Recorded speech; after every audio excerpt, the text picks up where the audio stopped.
Okay, yeah, first of all, could you possibly introduce yourselves for me? Yeah, sure. My name is Becky Frost. I am the Community Events Coordinator at SpecialEffect, which is a charity who help people with physical disabilities to play video games. And I'm Char. I am a marketing coordinator at Sega Europe, but I'm also an ambassador and volunteer for SpecialEffect. Woohoo! Thank you so much. You should explain what Sega is. Oh yeah, yeah. Just for the people who don't know. If you don't know what Sega is, Sonic the Hedgehog. I work for Sonic. That's usually the go-to. Well, yeah. If nobody knows who Sega is, it's so. Do you know who Sonic is? Yeah, Sonic. Yeah, that one. It's that one. It's that boy. My housemate will be. He loves Sonic so much. He will be very jealous. He just thinks he's neat. He's like that Marge Simpson meme with the potato. I just think they're neat. All right. Could you possibly, obviously, like Char and I work in video games, so like we kind of know, we have a good idea of what SpecialEffect is, and we've done, like, Char, you do so much ambassador work, and there's a lot that goes on behind the scenes, but obviously because of a lot of the people watching this video, they might not work in the games industry, or they just might not quite know what SpecialEffect is. So could you give me an explanation of, like, why does it exist? What is it for? Yeah, SpecialEffect is a UK-based charity who help people with physical disabilities to access video games. That's very much us in a nutshell, but we do a lot of other stuff as well.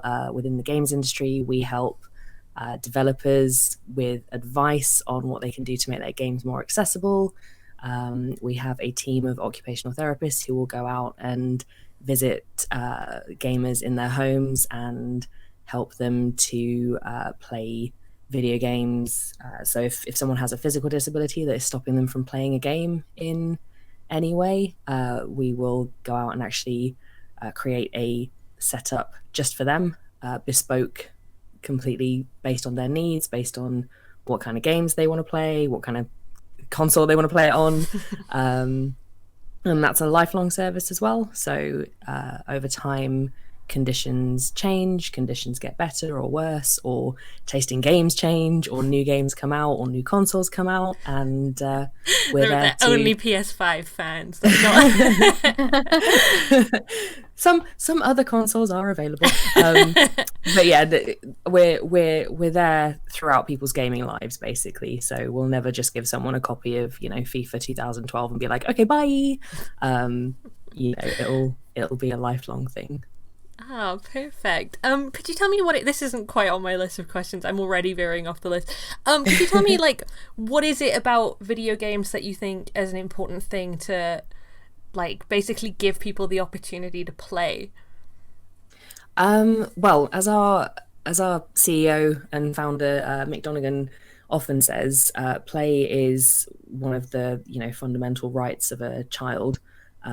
So there's that element to it.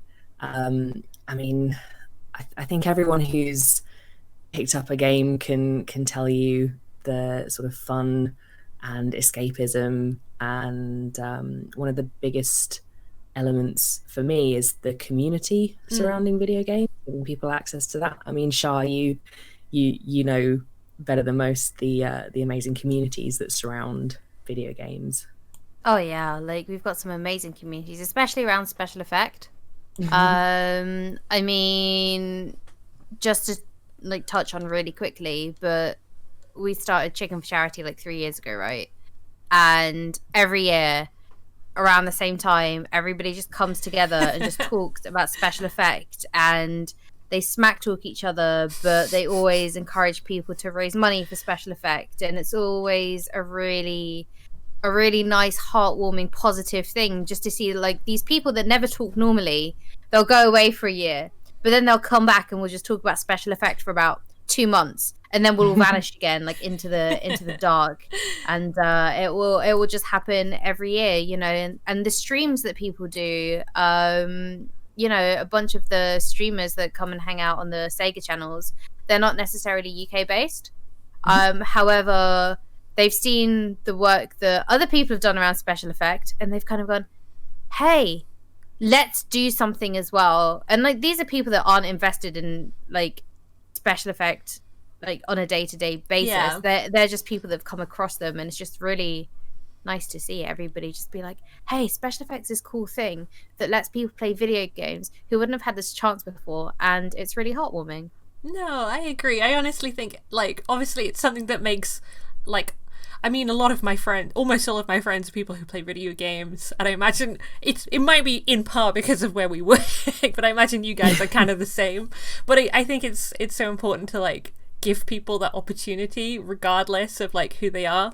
And so, no, it makes me really happy, the idea that people can get to experience. Like, it would break my heart if knowing that, like, some people might not be able to experience something that is, like, super important to me. So no, I think it's really good work.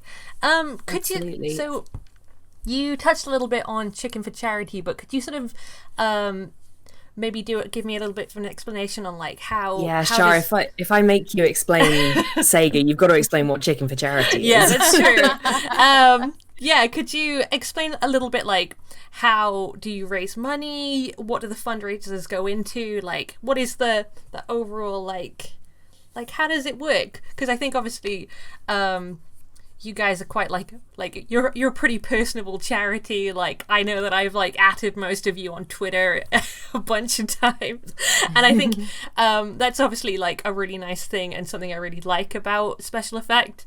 So I think it's important for people who, like, because I think some people can look at charities and they'll get the wrong idea. They'll be like, oh, it all gets wrapped up in administration, without knowing actually, like, the good that you guys do. So I guess if you could give some clarity on, like, how you raise that money and where it goes, essentially. So do you want me to start with the raising money bit, Becky, and then you can take it to the where it goes? Yeah, I feel why don't you explain around? Chicken for Charity? Because I'm so worried about someone listening and being like, what is Chicken for Charity? And I'll take it from there. But for goodness sake, let that person listening know what Chicken for Charity is. It sounds like a weird chicken event. Yeah. It's an event where we all get together and we have to try and eat a chicken, exactly, like, as fast as possible. And the game studios all get together and we send for our best gamer, and they have to demolish this chicken. I mean, you're joking, but that's surprisingly accurate if you watch back it's true if you watch back the VODs and watch what we get up to. So I've changed my mind. Let's never tell them. Yeah, it's just like we do things with chickens. Bye. No. Okay, no, actually, let's tell people. It's a event that we started at Sega as a joke. It's basically a annual PUBG event for Special Effect, and everybody from different companies. So we have 20 plus companies come and taking part to raise money for Special Effect, and it's the survival of the fittest, the most chickeny of the chickens, to see who wins. And, you know, we've got amazing sponsors, and this is another thing about the community, right, is that it doesn't matter if you play PUBG, it doesn't matter what you're interested in, if you play it, if you're on a different console or whatever, people always come and just play it on PC for this one time of the year, just because it's for Special Effect. Yeah. So fundraising can take many forms. So it can take weird forms, like events that are titled about chickens, or it can be a 10-kilometer walk raising money for charity. What's the run, Becky? Is it 10 kilometers the run? So we have several different fundraising events throughout the year. I think the one that you're talking about is the British 10K, yeah, which that is usually in normal years a 10K run around London. But this year, due to coronavirus restrictions, we moved it to being a virtual event, which actually worked out really well because we had people taking part from literally all over the world. I think the only continent that we didn't cover was Antarctica. And we actually had one of the frontier community members, one of the elite dangerous players who's stationed out there in Antarctica in one of the research centers, send us a picture of him like holding up this sign saying like "Go Special Effect," but like it's just in front of a glacier. It was amazing. That's so lovely. But yeah, that's my favorite. we have an absolutely massive range of weird and wonderful fundraisers that happen throughout the year. We've got Game Blast, which is our annual community sort of streaming fundraiser. Is that like a 48 hours or is it a 24-hour stream? So we started it in its first year back in 2014, 7 years ago. Oh my god. Wow. We started it as a 24-hour thing, but we realized quite quickly that that wasn't massively accessible for most people. Yeah. And you know, accessibility is kind of our thing, so we wanted to make it as open as possible for as many people as possible to join in and feel comfortable doing so. So we kind of just, I mean, we're a charity that's for gamers and kind of run by gamers as well. So we kind of just hand over Game Blast to the community and say, you know what, you're the experts. Do what works for you. Do what is a challenge for you. So if you want to do like a 2-hour stream or a 24-hour stream or a board gaming stream or whatever, like it's completely, your imagination can go wild. We've got one of our volunteers, I forgot the word there. One of our volunteers, Obich, he actually has his stream set up to a treadmill, so he will walk a marathon while he's doing a gaming marathon. Oh my god. Yeah, it's amazing. But there's a huge variety of what people do to fundraise for us, and it's amazing to see. So yeah, if there's any crazy ideas that you have, just get in touch. Yeah. So as a charity, we are completely funded by donations. We don't receive any government funding or anything like that. So we 100% rely on donations from things like that crazy Fall Guys thing, to Game Blast streams, to people doing 5K runs and doing a Facebook fundraiser for their birthday. That like everything goes into keeping the charity afloat.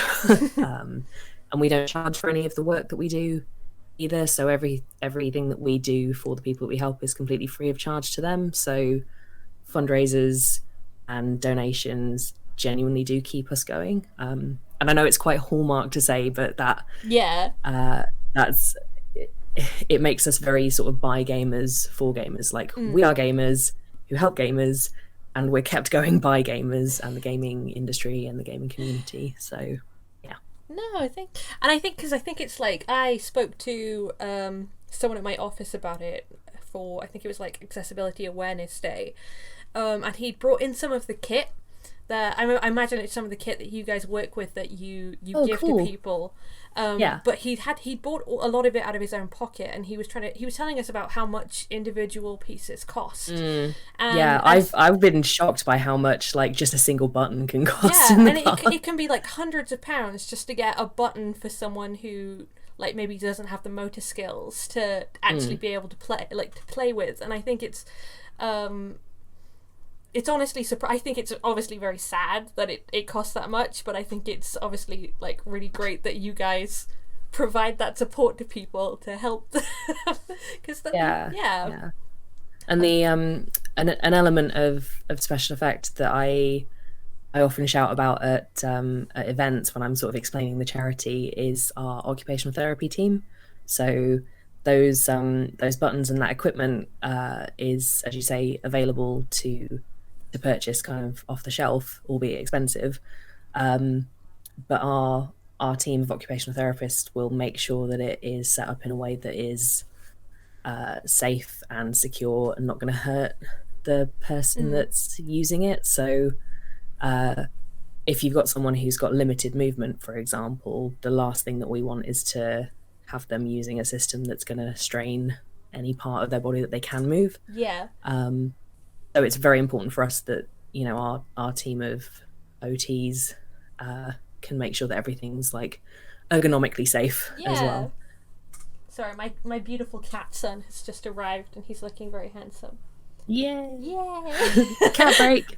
All right. Okay. So, would you guys maybe be able to give me an example, like a good accessibility example that is currently in games that maybe a lot of people play, but they might not notice? Because I think sometimes people don't recognize what this stuff is, or they'll look at like a function for color blindness and they'll be like, I preferred it back when it was purple and blue, and it's things like that you know, and they don't realize that it's in there for a reason to sort of help people who like maybe are colorblind and things can't read the game the same way. So I guess if you have any examples of that, it would be great to hear.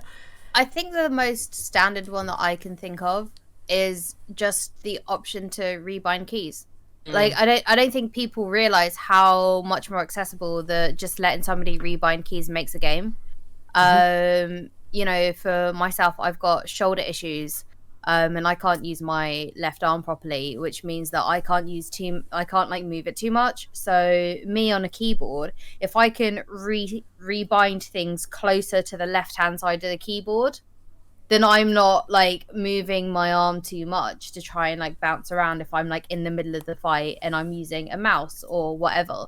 So like key binding is just a really standard example of how to make your game accessible. There are games still out there that won't let you rebind your keys, and honestly that is absolutely shocking to me. But yeah, just stuff like that, stuff with color blindness, are the things that I can think of off the top of my head, like just standard ones. So key binding is one of the ones that the R&D team at SpecialEffect will shout about probably first and foremost. And yeah, there's colorblind options, there's options with text and how quickly text scrolls in your game, how big text is, how like what font it is as well can make a huge difference to people with dyslexia, for example. Audio cues can be a really big one. I know that some games, and it's left my memory, what's the word? Left 4 Dead. 3 words. Doom? Last of Us. Sorry. It was like a 3-word game beginning with an L, and the other zombie game with 3 words. Yeah. It had zombies, 3 words. So Last of Us 2 came out fairly recently in the grand scheme of things. On the scale of now to me, it just happened. Yeah, I'm still mad about it. It still hurts. What is time anymore? Yeah, what is time? But yeah, that had some great options for, you know, visual and audio cues for people who maybe were hard of hearing or had sight issues. There's a massive range of things. The key binding issue, if a game doesn't have key binding in, there's still hardware like the Xbox adaptive controller that came out again fairly recently, and that kind of is a what would you call it, an add-on as part of the setup that can kind of trick the console into rewiring a controller for you. And it's just there are so many different things that accessibility can fall into. I mean, closed captions, QuickTime events, being able to, you know, those events in games where it's like, quick, press X to not die. The quickness of that can be an accessibility issue for some people, or mashing a button to really not die. You're like repeatedly slamming your hand down on X. Like, yeah, I'm having flashbacks to like Resi 4 in that instance. Which I think might show my age a little bit, but yeah, there's so much. Basically, if there is something that might be hard for some people, that could be an accessibility concern, and yeah, we're here to let people know how to think about it a bit more. Yeah. Why are you crying, good sir? No, not me. I'm good. No, sorry, my cat has arrived and he's crying at me. No, thank you. That was really helpful. This is another one I haven't put on the list because I obviously it's a Thursday. It sure is a Thursday.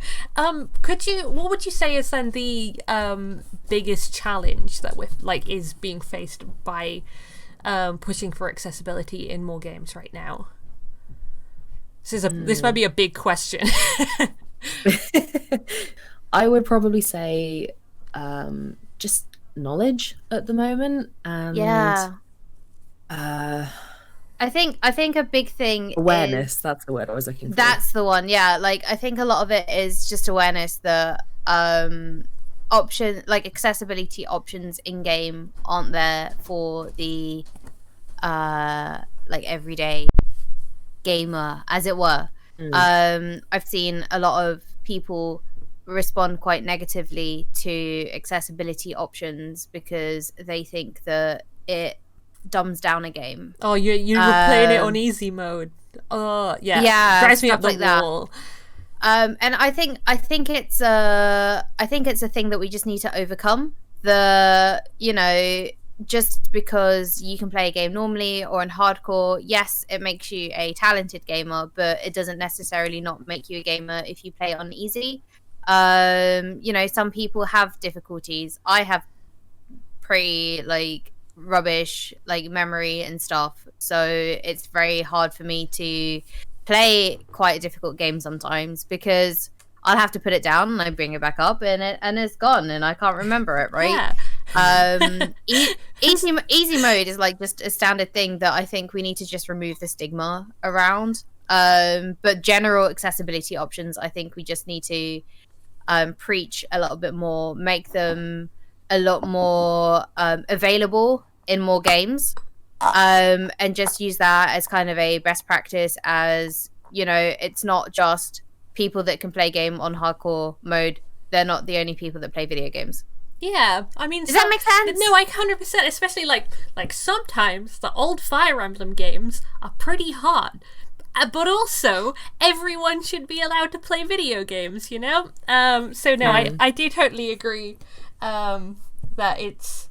Well, I think it's one of those things that everyone, if you speak to most people and say everyone should be able to play video games, they'll go, yeah, that sounds like a really good idea. But if they don't have the knowledge or they don't have the scope, I think it's quite important for people to know, so that when games come out and they don't have these features, or they'd say, oh, we're going to delay a little while so that we can put these features in. It's not pushback for oh, how could you do this for this game? I wanted it to come out so bad. It's no, everyone deserves to play this game, and we have to make allowances to include that in them, or have that as an expectation from the get-go. So no, I totally agree with that. Yeah, I think it's an empathy thing really as well. I think a lot of the time, like Becky said earlier, it's an awareness thing that people should be aware that these options are for other people to enjoy themselves. I think that that kind of flows into the need for more more diverse people working on these games, and more awareness that just general awareness of disabilities in general, which is why things like this and fundraisers are so important, because they get the word out about SpecialEffects and start that conversation that, oh hey, not every gamer is exactly like me. Some people need different things to play games, and this is why it annoys me so much when fundraisers come to me after they've done a fundraising stream or something, and they say, oh, I only raised X amount, and I'm like, well, one, X amount is bloody amazing, thank you so much, and two, how many people were in your stream that have seen us? If it's just one extra person who knows about us now and goes and tells one extra person, and they know someone we can help, or it's all it's all helpful. Every little helps to Standard note. If you are streaming for Special Effect, or if you're fundraising for Special Effect, don't ever go to Becky and say, I'm sorry, I wish I could have raised more, because she will be very sad and disappointed with you. Oh, no pressure, guys. For being upset with yourself. Yeah, exactly. Sorry, yeah, I should have been clear about that. She will be disappointed in, the fact that you think that it's not a lot. Like, the thing that I harassed Becky about for so long was getting a list of like a price list, effectively, of items that they can buy with specific amounts raised. Donation impact. The one, because I wanted to, because we always had people come to the stream going, I can only donate £1, I can only donate £2. So I effectively turned around and was like, Becky, hey, have you got anything that I can go, £1, £2 is worth a lot? And she delivered. So even your smallest donation from a couple pounds actually really helps. It's things like getting like rubberized caps for your Joy-Cons, because they like your joysticks, because it helps you grip them better, or and that can make or break a goal. It really can. That can win a game or lose a game, and that is so important. Like, I keep telling people, like, think about your standard Xbox controller and then take away the A button and see how well you play then. Like, you're giving someone part of the setup. It's you don't have to fundraise for the entire thing. It's every part of it is really important, and every fundraiser is really important. And it really, I don't know, man, it really upsets me that people might think that what they're doing isn't enough ever. So I get very soapboxy about it. No, I don't. I'm getting very emotional. I'm like, oh God, you guys are so sweet. I'm gonna cry. No. Well, also I was gonna say, also on the flip side, that don't ever think that only monetary donations mean something to Special Effect. Spreading the word about Special Effect also means a lot. Share it on Twitter, retweet what they've tweeted, like the tweets that they've tweeted, like their Facebook posts or whatever other social media platforms they're on. The visibility and awareness they can get from you doing that will just help, because it will bring them into the eyes of more people. It will bring them into the periphery of more people that would potentially donate or be able to help, or might even need it. You don't know what you've shared that could be helping somebody else because they actually need it, rather than because you're donating something, if that makes sense. No, that kind of brings me into my final question, which is obviously, aside from like this fundraiser, which is like, it's like this week, I say this week, I mean it's next week, time, I'm confused. Aside from like this and what we're trying to raise money for right now, what is it's something that people can do day to day, as like people who maybe play video games in their free time, or people who may someday go on and work in the games industry and start making these games? What is something that they can do to help further accessibility in gaming? I mean, the best way that people can get involved is through stuff like this, and share this with as many people as you can. Head over to the Special Effect Facebook and Twitter and Instagram, and like and share as much stuff there.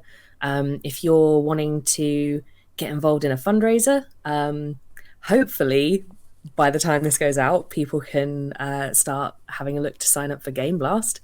So if streaming's your thing and you want to stream video games or art, or building Lego on on Twitch or wherever you stream stuff, you should be able to head to www.gameblast.org.uk and have a look and see all the information about that, and sign up if you want to.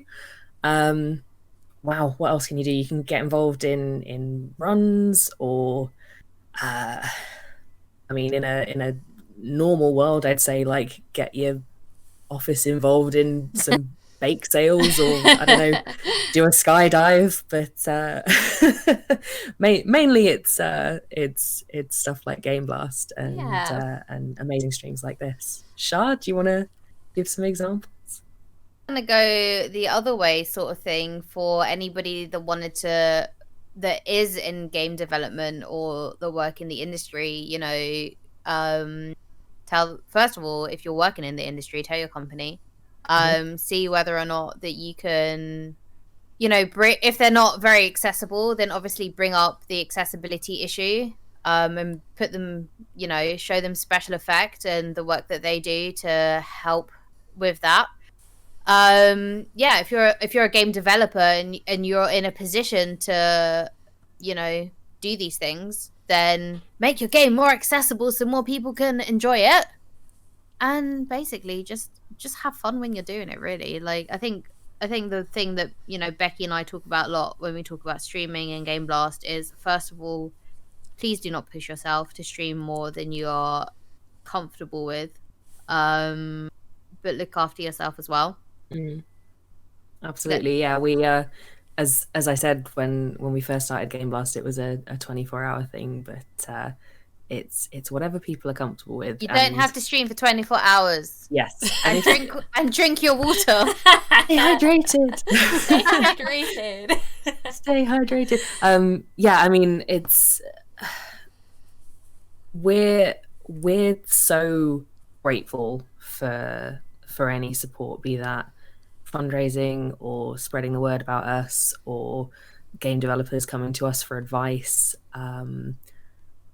We're so incredibly lucky as a charity to have such an amazing industry behind us and really get involved and really get behind us and support us over the years, and to have such an amazing community, like the gaming community and all the peripherals of that, like writers, artists, coders, like just it's an amazingly diverse hobby and an amazingly diverse bunch of people who take part in it and enjoy it, and knowing that those people appreciate what we're doing and want to help with that and want to help more people experience that is really special.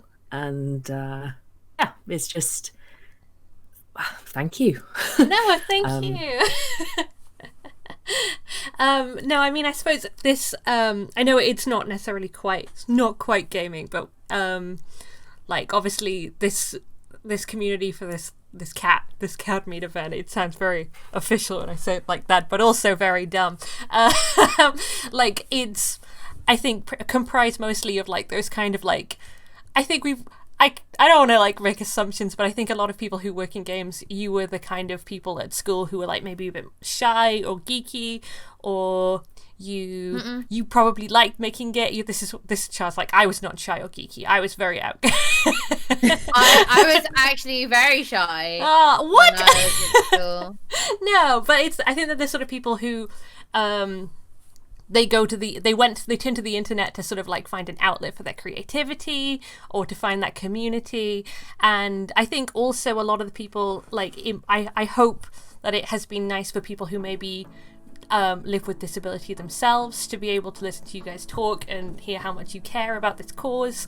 So no, really thank you so much for taking your time, the time out of your evening to talk to me today about SpecialEffect. I really appreciate it. And no problem. Yeah, no, it was really lovely to chat with you about it. It was nice to chat to you. I haven't spoken to you properly for like a year and a half now. Since whenever EGX was. September last year. Thank you so much for listening to this panel. I hope you had fun and maybe learned something new. And I want to say again, thank you so much for everyone involved. I really appreciate you taking the time out of your day to make something cool. As part of our CATMEET 2020 celebrations this year, we're raising money for SpecialEffect. SpecialEffect is a charity which helps people with physical disabilities play video games. You can find out more about it and even donate by heading over to our Just Giving page. That's justgiving.com/CATMEET 2020. Or if you want to look really cool and support a good cause, we're also selling merch of our beautiful mascot, drawn by Rootcroft, over on Twitter. These are only going to be up on my Redbubble until December 1st, so they are limited edition CATMEET 2020 merch, and also all of the profits from them will be donated to Special Effect. If you've made it through this far and you have absolutely no idea what's going on, you don't know what CATMEET is, you can find out more by heading to our Linktree site at catmeet2020.card.co. And if you want to join in the fun yourself, we've got a whole bunch of events running this weekend. Please head over and join our Discord. I'll put the links to that and everything I've mentioned in the description down below. Thanks, bye!